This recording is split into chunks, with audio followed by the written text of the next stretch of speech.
आकाशवाणी नागपूर वीणा डोंगरवार आपल्याला ठळक बातम्या देत आहे। केंद्र सरकारने विविध मंत्रिमंडळ समित्या स्थापन केल्या आहेत।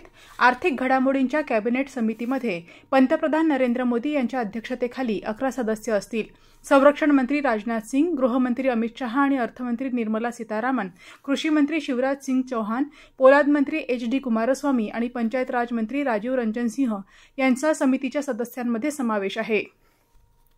कृत्रिम बुद्धिमत्तेच्या क्षमतेचा वापर करून तंत्रज्ञानाचा लाभ सर्वांपर्यंत पोहोचवणं हा भारताचा दृष्टिकोन असल्याचं केंद्रीय इलेक्ट्रॉनिक्स आणि माहिती तंत्रज्ञान मंत्री अश्विनी वैष्णव यांनी म्हटलं आहे। वैष्णव यांच्या हस्ते आज नवी दिल्लीत भारत जागतिक कृत्रिम बुद्धिमत्ता परिषदेला प्रारंभ झाला, त्यावेळी ते बोलत होते। केंद्र सरकार लवकरच भारत AI मोहीम सुरू करणार असून त्यासाठी 10,000 कोटी रुपये खर्च अपेक्षित आहे, असं त्यांनी सांगितलं। नवीन कायदेशीर सुधारणांमुळे भारताला न्यायिक पारदर्शकतेच्या मार्गावर व्यापार करण्यास आणि आंतरराष्ट्रीय व्यासपीठावर भारताचं पुनरुत्थान करण्यास मदत होईल, असं मत डॉ. रवींद्र सिंगल, IPS पोलीस आयुक्त नागपूर यांनी व्यक्त केलं। Visvesvaraya national institute of technology VNIT तर्फे आज विकसित भारत अलीकडील कायदेशीर सुधारणांवर अभिमुखता या विषयावर आयोजित केलेल्या व्याख्यानाच्या समापन समारंभाला ते संबोधित करत होते।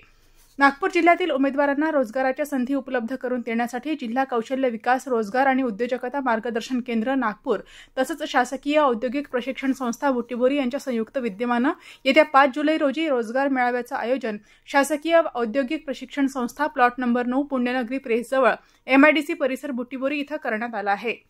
नवीन शैक्षणिक धोरणात प्रादेशिक भाषेतून शिक्षणाला अधिक महत्त्व देण्यात आलं आहे। उत्तम भाषा कौशल्य रोजगाराच्या अधिक संधी प्राप्त करण्यास मदत करतात, त्यामुळे विद्यार्थ्यांना भाषिक कौशल्य शिकवण्यावर भर द्यावा, असं मत भारतीय जनसंचार संस्थान IIMCच्या महासंचालिका डॉ. अनुपमा भटनागर यांनी व्यक्त केलं।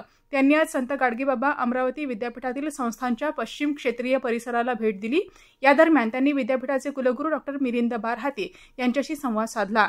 याबरोबरच हे ठळक बातमीपत्र संपलं। नमस्कार।